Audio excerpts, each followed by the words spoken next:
So actually this collection is called See the Light, and it's kind of a progression from our previous one, which is called the Half Light. So it's more towards the hope side, more towards the basic side, more towards the ease, the farm and farmer life. So that's what I thought, and that's what I started with. And when I thought about ease, I always thought of black. And some black is also, I always thought I'm towards the darker side of life, and probably that's why I wanted to use black. But I realized after using black, like for 4 or 5 garments, I was so saturated.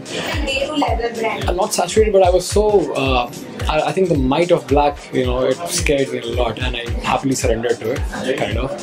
So we broke down into a lot of elements like stripes and prints, which I've never used before. And I think it's all the magic of black.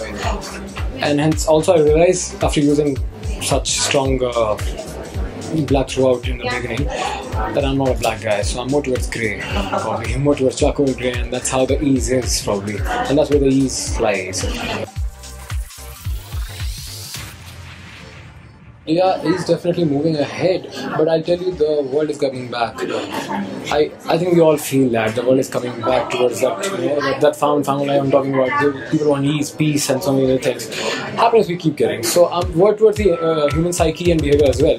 And the garments I focus on are more personality oriented. They're more individualistic in approach. And I believe in personality enhancement. So here I'm trying to bridge a gap.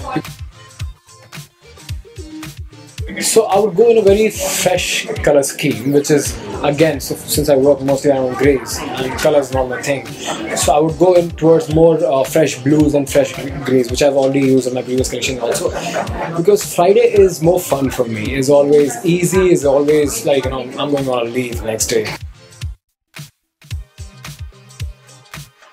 So a high collar, because I believe collar is pride, and when you wear it with elegance, it's another thing. And I think you go on a date to also impress the opposite sex. That is a key part. So I would always prefer a high collar piece and fully covered, because as much covered, more mystery. It keeps you intriguing, and that's, I think, keeps the questions alive. So it has to be subtle, but subtle in self. I believe in most self layers, like layers work really well for us. We can't stand out in shimmers of layers of shimmers. And like, since I don't do embroideries, I'm not towards the embroidery zone as well. So let the fabrics be as they are, but creating the drama through layers and through the drapes and silhouettes. I believe in good wrist rings also, but it depends. Like bracelet, I won't call it bracelet, because bracelet normally people take a very shiny and metallic situation. But good wrist ring, like one dhaga, probably that which keeps you Indian, you know. Because I believe in more Indian, the bridge I'm trying to create between the people, so the Indianness has to remain. So probably one black dhaga or one thing that speaks about your culture. That's it. Buttons are one thing. I love buttonniers, like good buttonniers, and they work out really well and beautiful. I love caps or hats, you say.